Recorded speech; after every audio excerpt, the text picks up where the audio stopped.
Oh, hola, bom dia. That took me by surprise. Carl Munson here with the Good Morning Portugal live stream. Look, let me just give you a very quick view of our guests and where they are. Look, they've just popped off to grab a coffee, but look at that view in Mortagua.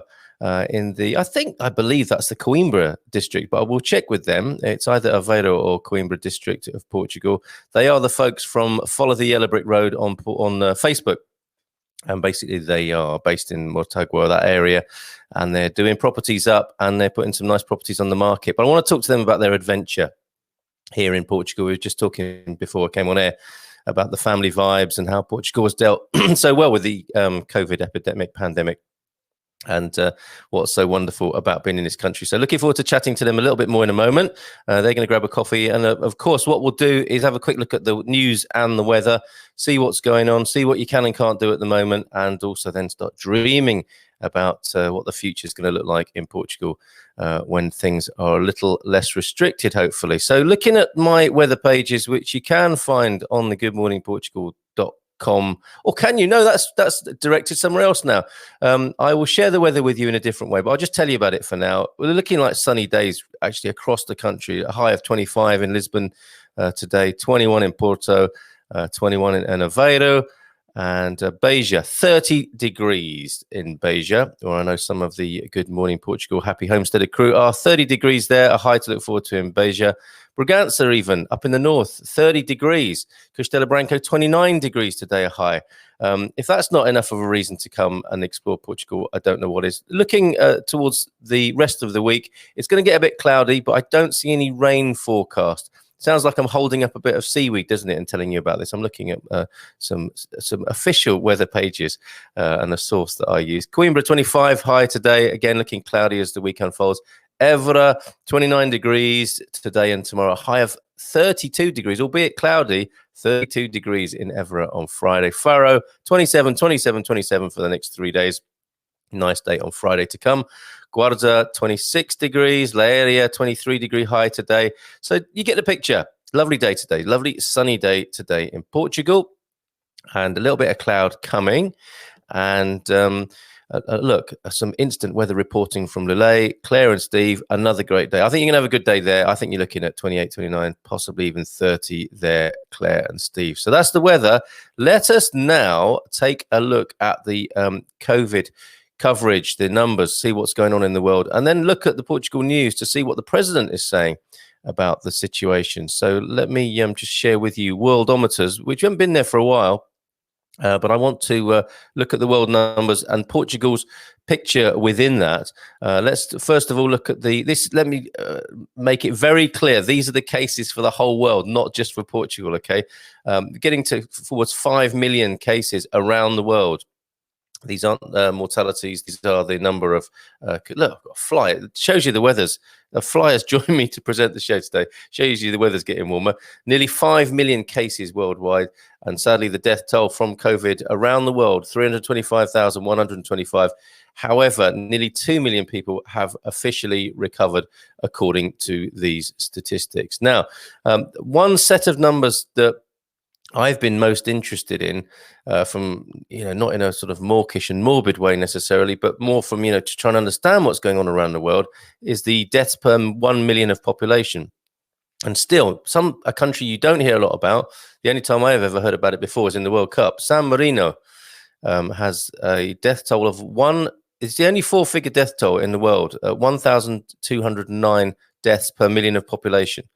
We don't hear much about it. To be fair, I haven't really researched it any further than this, but you'd want to know why that is, wouldn't you?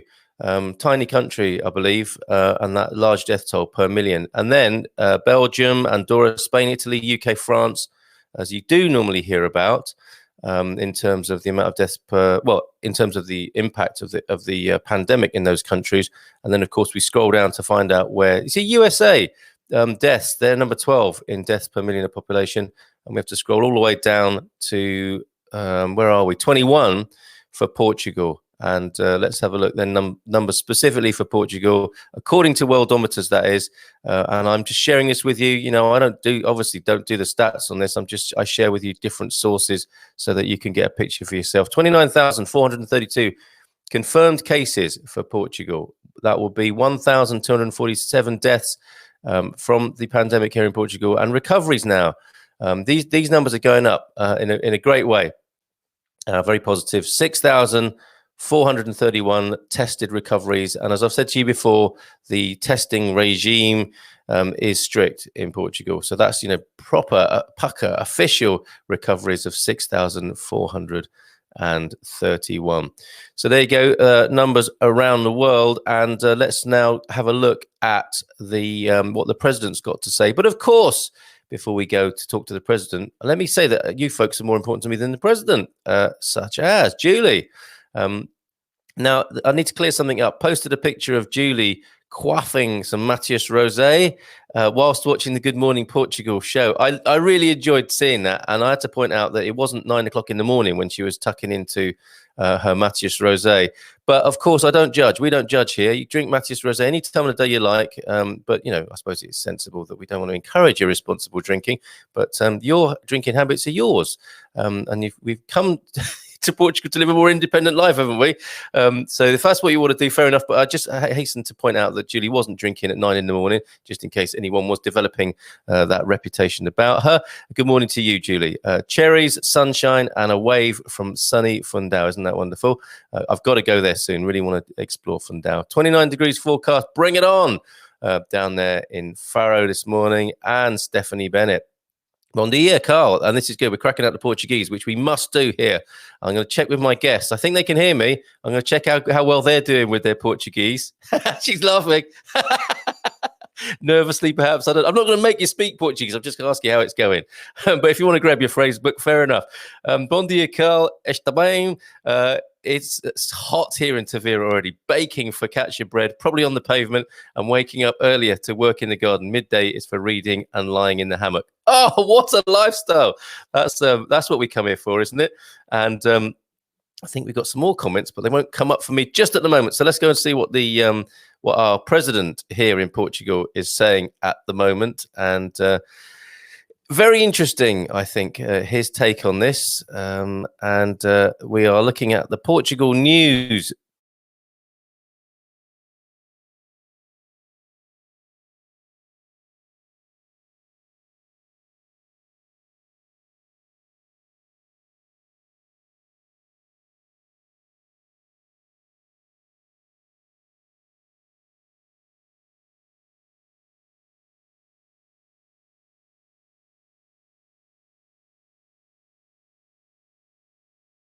Yeah, sometimes that happens. We crashed the show by trying to share the screen. Nothing to worry about. Everything's fine. Calvin and Maria are still in the green room, and Druba is still in Sintra, saying good morning from sunny Sintra. I am going to try this one more time to talk to you about the president this morning. I mean, basically what he's saying is get back out and get into the shops, and albeit in a safe way, and crank up the economy. I guess he's got to say that, hasn't he?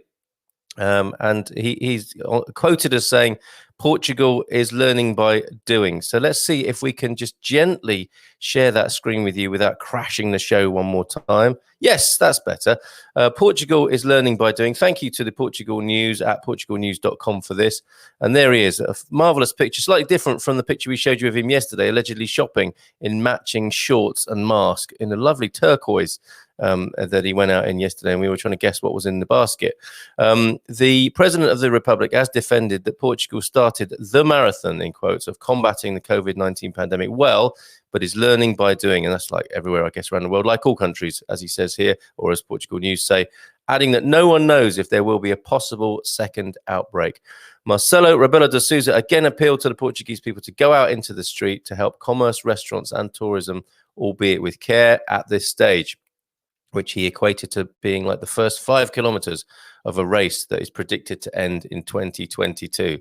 That is depressing, I think. We need to be able to find a way of enjoying ourselves now rather than looking forward to celebrating at the end of a marathon, don't you think? I will do my best to demonstrate to the Portuguese that it's not dangerous, and that's why he was out in his shorts and mask, I guess, at the supermarket. But I understand that careful steps and small steps are being taken during this month of May, he said. Asked if the successive calls for people to leave home assume that there will be an increase in the number of cases of COVID-19 in this period that is no longer considered a problem, Rebelo said, I believe that if we can refer to him in that way, I think, no, Marcelo, I think is what people affectionately refer to him as. Here we are, all learning by doing. All countries have learned by doing with this pandemic. Yes, some better than others.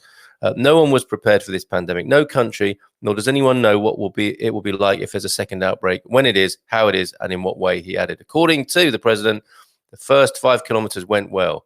There is no doubt that they went really well.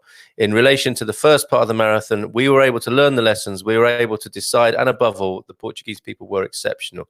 This is recognized by everyone around the world, the ability they had and will have to understand what to do. And now what we must do is balance between the reopening of economic and social life and precautions from the point of view of health. He defended. Thank you very much, portugalnews.com. So, yeah, what do you think of that? Eloise? Yes, whilst Eloise is here, let me just share this with you on the screen without dropping it on my keyboard. It is corked, so it's not going to be a spillage here. But look, this is our wine for Saturday night for our wine testing. Wine tasting. Well, testing and tasting. It's a DAO. It's a DOP. It's a Quinta do Vale, and it is a premium wine from the Sicampo winemakers. So looking forward to Saturday night at 9 o'clock. Please join us when we savor and learn more about Portuguese wine, and that particular one under the leadership of Eloise, who says bon dia to you all this morning. Any idea when local markets will be allowed to open, Carl? I'll have to look into that. We like the tour of your balcony garden, by the way. Yes, I think you particularly like the bidets I was using that came out of the pension that we're refurbing here. Thank you for your feedback. And I'd love to see your pictures of you going and your gardening in the Happy Homesteaders group, please, everybody. But thanks, Gary, for that. And yeah, the market's where it's at, frankly. You know, I've been going out on my bike to different supermarkets, obviously masked up. And I really like shopping daily. I was into that Lidl habit, you know, going once a week during the lockdown. And I ended up buying the same flipping things every week from Lidl. And I just want to start a sort of hashtag less Lidl campaign and get back to the markets, as you say. That is part of the Portuguese life we love, isn't it? So I will have a look into that. And from Debbie Dews, who was our guest yesterday. Good morning, Carl. Got loads of messages yesterday from people who commented on my interview. It was great that people found it honest and expressive. Absolutely. It was honest and expressive and vulnerable and heartfelt. And that, you know, you shared with us a terrible time you've been through. And it was lovely to see that you've turned a bit of a corner and that it's going to be turned into a book as well, Debbie. So good morning to you. And bon dia, Carl. Outro lindo dia em Alvito. Now, it's another lovely day in Alvito. That's how good my Portuguese is. Or did I just guess that? I think I guessed it correctly. Right, so let's bring them on. We're following the yellow brick road to Mortagua now, and it's a delight for me to welcome, if this button will work. Oh, yeah, Alvin and Maria of Follow the Yellow Brick Road. Listen to that bird song in the background. Good morning, folks. Hola, bon dia. Good morning. Bon dia. Yes, Maria's better than I am. Okay, so yeah, let's start with that. How's it going with the Portuguese? Because you're obviously loving the culture, but how's the lingo for you? Well, I've just started lessons last week, so it's been new to me. Maria's had a little crack at it, so she's better than I am. Yeah, doing it online at the moment. Yeah. Fantastic. Yeah. And it's important, I think, to give it a go. Really important. And yeah. You know, I don't know how. Do you have that thing where you go out and you kind of say, you know, hola, bon dia to people, tudo bem, yeah, muito bom, and then you don't know what to say after that? And I just go, see. Yes, that's my strategy too. Just keep smiling. I say everything that you just said, but nobody seems to understand that anyway. So. Oh, you're at that stage. I remember that stage. Yeah. Even when you say hello, people don't get it. Absolutely. Right, so tell us about Follow the Yellow Brick Road. You've obviously followed the Yellow Brick Road to Portugal. You're loving being here, and you know, hopefully, you can tell us about this delightful area you've discovered. So, where did it all begin for you guys? Well, we got married last year, and my mum, who's lived and been in Portugal for a few years, and she bought a place, and we decided that we wanted to move and live somewhere in Europe, preferably where it's warmer, because I kind of really like the heat. And my mum said, "Why don't you come to Portugal?" And she said, but I live, and she sort of said, I live sort of central, sort of north central, in a place called Mortagua, which we'd never really heard of. So we came to visit, spent a couple of days with her, and in a few days we just loved it. We thought, this is where we want to be. Fantastic. And she introduced us to a Portuguese builder, developer who built her house, and that's where it all started. We got talking to him. We decided to start building our own home, and then talked about helping or encouraging other people to do the same and come to this beautiful part of Mortagua, and then decided to start up the Yellow Brick Road, didn't it, to Portugal, and that's where it all started. To be fair, we were going to move. So it's all happened in the last year. Yeah. In the last Congratulations, congratulations on getting wed and your move to Portugal. Sounds wonderful. Sorry, Calvin, you were going to add. Well, I was just about to say, actually, we got married in Corfu. We were looking at properties in Corfu at the start because I used to work in Greece. So we looked at properties out there. And then we moved to look at Spain. Unfortunately, Spain, in the area that we were looking at, Almeria, they seem to have stopped people from building into ruins. And that put us off. So really, coming over to Portugal sort of helped us look at other options, but really this is by far the best country to do any work. I don't know how you could dare say that. Look at that behind you. It looks horrible. Well,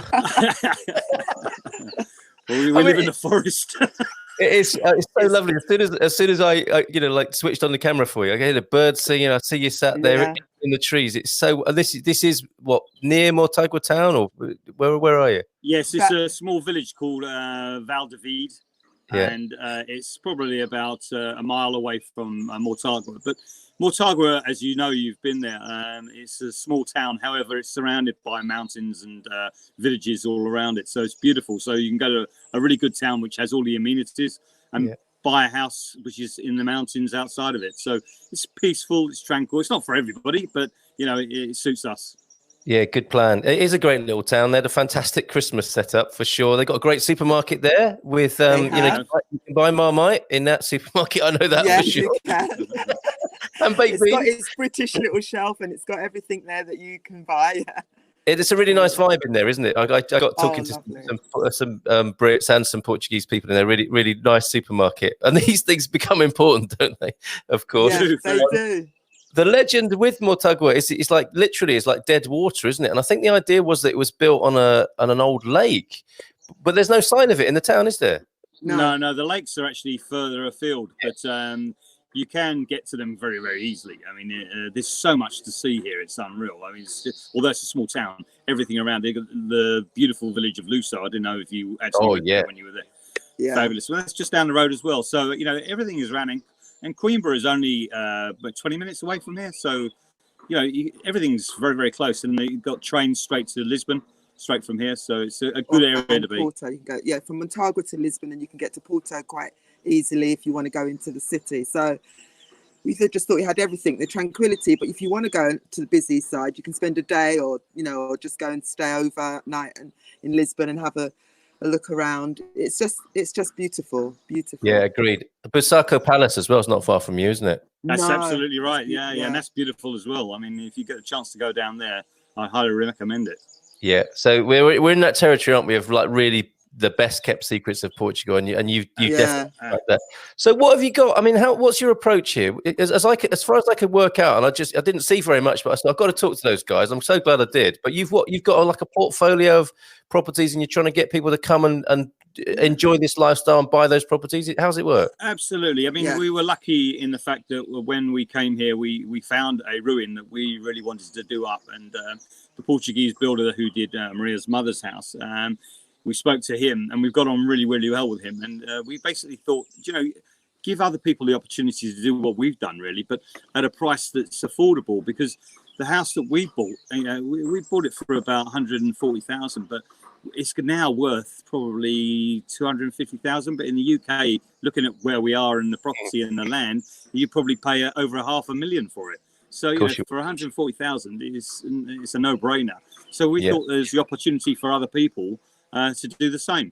So what we do is we find ruins, and with the help of our Portuguese partner in a way, doesn't we? His name's Celso, but we find ruins, or he takes us and tells us where they are. We go and have a look at them. He comes and it's about we put them on our website and say to make this ruin into your dream home, this is the complete price. So the price on there is what it would be with a pool, a bit of land, just everything you want. Yeah, everything will be brand new. Obviously, you get a nice kitchen, but you help and choose what you want. If you say I only want 2 bedrooms and a bigger lounge, or I want 3 or 4 rooms, you know, you discuss and we work it out, and then the final price. So, and what that means is where you have all those concerns about making sure that you've got permission for, you know, certain things, and that there's water and all those kind of things that make you worry when you come over to buy a place, and that you don't get to spend loads of money, or builders starting something and then just going off. We take care of all of that. So all that's done, and you don't have any, you know, you get your deeds at the end and there's no issues. It's all been taken care of. So we try to help people avoid all those pitfalls. And on our website, we are going to put what all the pitfalls are and how we help you get through those pitfalls. So it's sort of peace of mind as well, building your dream, but having peace of mind and knowing that it's going to be completed and there'll be no issues, and you don't have to be worrying about being left or high and dry. Yeah, so not saying that the Portuguese do, but I think it's just sometimes there's so much red tape, and if you don't know how to do it or get through it, it can just take, you know, so much time. I've heard of people years before they've got permission to do, like, build something or build a carport. You know, it can take time. We've managed to build a relationship here with the mayor and with, you know, everybody here, that we've managed to sort of work together and help the community where they've got lots of little ruins, because it's a gem. It's something that hasn't been found. Build the community up and build a lovely property there, and have, you know, and they're so happy when they see people come and move into these plots that have probably been there for years, just untouched. You know, the nice thing about this is that every house is bespoke. It's not the same. It's not the same. So when you come out and have a look, I mean, we're quite happy to meet people and show them around all the ruins that we've got, and basically they can pick whichever one they want. But you know, they're all bespoke, and you know, we can talk to any person that comes out here and actually advise them on what can be done. But you know, it's an opportunity for people who want to basically get to a safer country, which is this one, especially with this COVID-19. It's a safer country than living in the UK. I think it's amazing what you're doing, because on the one hand, you know, the sort of spectrum of exploration that goes on, I think, is the people who just buy a ruin online, and then they get to it in their camper van or whatever, and then break down in tears thinking, what have I done? And then possibly go into, I mean, you know, there's an upside to it. It's really exciting, but it's a bit risky. And you can end up in tears sat on your stones, I think. And then there's like buying the full-on finished product. But you're in the middle there, aren't you, of like taking out a lot of headache and the hassle and the anxiety, and you've made local allies. That, I mean, all that is really precious, I think, is the relationship with the camera and local builders, reliable local builders. That is worth its weight, isn't it, in gold, or worth its weight in real estate. And you know, that I think a lovely little angle that you found there. So can you give us an example? What specifically have you got to whet people's appetites? We love the town already. What sort of property have you got listed? Well, we've got a number of properties. A 5-bedroom house, we call it the hillside property, which is in a small village where you've got a number of lands. You've got a lot of outhouses and barns that you can turn into opportunities to make money as well, where you can actually make them into apartments and rent them out. So, you know, we've got one there. We've got one in Luso as well. We've got one in Luso, one in a little town called Azaville, which is beautiful. We've got a couple in that village, and as I said, they're all within sort of 5 minutes from Mortagua, so you've got the town centre, you know, so you're not sort of so isolated that but you just take that 10-minute drive. And as I said, we've found a lovely one in Luso, haven't we, as well? We just came across, and I can't believe it, because they're so hard to come by in that beautiful sort of historic town. So we've got a lovely one there as well. And what we're doing is every day we're putting them on the website, and we're trying to do some videos as well of us walking around and saying, wow, look at this, look what we've found, and just to put those up so people, because it's difficult at the moment with the lockdown and people not being able to get to us, and you know, that sort of thing. They can look embarrassing, these videos, by the way. We look back and we're laughing at them, things we say, you know. A bit like Through the Keyhole mixed with Phil and what's she called? Phil and Kirsty. Brilliant. Okay, who's going to buy from us? Yes, yesterday we went to one, and I opened up and I was going, right, we walked, this is the kitchen, and I'm terrified of spiders, and a web hit my foot, so Excellent. I screamed like out, and he was like, what's wrong? And I was like, it's okay, just a spider. We need to keep that in the video, I think. Although, no, that would probably other people afraid of spiders. Yeah. Or an outtakes reel would be fantastic. Well, I love what you're doing. You mentioned a website. Where do people go to find out more? It's www.followthebrickroadtoportugal.com. So follow the yellow brick road or follow the brick road? Follow the yellow brick road to Portugal.com. Yeah. Okay, so it's a long one, but that's easy to remember, isn't it? It's my son's involvement with that name, unfortunately. Couldn't you have made it a bit longer? Really great to talk to you both. Should we do a bit of lingo now? Because I don't know if these words are in the right context at all. I mean, you'll be familiar with the last one now. I mean, we did casa yesterday, obviously houses and house, but obrash is construction work, isn't it? Obrash. Reforma, is that what you're calling refurbishment? Is that a word you're familiar with? So reforma is refurbishment. Reforma, All right, propriedad is property, but I guess there's patrimonia for properties as well. So we're going to let you off lightly then. It's a little bit of vocab, nothing too complicated. Thank you. Obrigada. And we'll go back to a couple of comments. Let's see what else people are saying. Druba in Sintra says, my daughter has gone to school from yesterday and said things like the shopping mall stuff will start opening from the 1st of June. No, sorry, I don't know, isn't it? Yes, that's what happens when you send your daughter back to school. You find out when the shopping mall's open. That's interesting. The kids know about this stuff. And from Lena, who we're hoping to have as a guest, who came to Portugal a long time ago, a veteran explorer of Portugal. Looking forward to talking to her next week and the book she's written. Bom dia, este calor em Silves no Algarve também. So that would mean it's also hot in Silves in the Algarve also at the moment. Fantastic. Oh no, watch out. Ana Lucia's here laughing. I call her the pronunciation, please. Thank you for your email yesterday, Ana Lucia. I'm sure if you joined us in time, you've had a good laugh already at our pronunciation this morning, but good morning to you. Follow the yellow brick road to Portugal.com for these guys, and look forward to speaking to you again. Maybe we do one of those live tours with including spiders at some point. That's a good idea. Very good idea. Okay. Not to mention the snakes. We were in our back garden the other day. And Louisa, my wife, who says, hello, you beauties, says, she said, is that a snake over there? I'm thinking, there can't be a snake on the first floor. What? Is that your wife? Yeah. What? Yeah, she said, is that a snake over there? I think it can't be, it's just a twig. And there it was, a snake having a fight with a lizard on the first floor balcony. And quite something. I was barely composed enough to get my camera out to video it. Our Mercado here in Tavira is now open. They seem to be attempting to control the amount of people that enter at one time, but it's large and plenty of space. It's great to be able to buy fresh fish and honey. Again, these are all the things we came here for, aren't they? Yeah, absolutely. We love about Portugal, the market experience, the honey, the fresh food. Thank goodness there is access to that again, sort of opening up. And life I don't want it to go back to normal. I want it to go to something new. The dream life that you guys are about. I just want more of that for everybody. Portuguese, for less of this economic obsession and all that people crazily running around trying to make ends meet. We've got a beautiful country and it's lovely to have the time to enjoy it again, wouldn't it? Which we had in a sense with lockdown. But lovely to meet you both, and thank you for coming. And I hope we'll talk again soon. We'll have a coffee in Korea or Mortagua or Lusa or Butaka. It's good to see that you're punching above your weight the same as I am. We've only just met. How dare you, sir? Yes. He's right, though. He's got a point. I'll see you all soon. Take care. Thank you for tuning in. Bye for now. When we have... let's pop those guys in the green room there.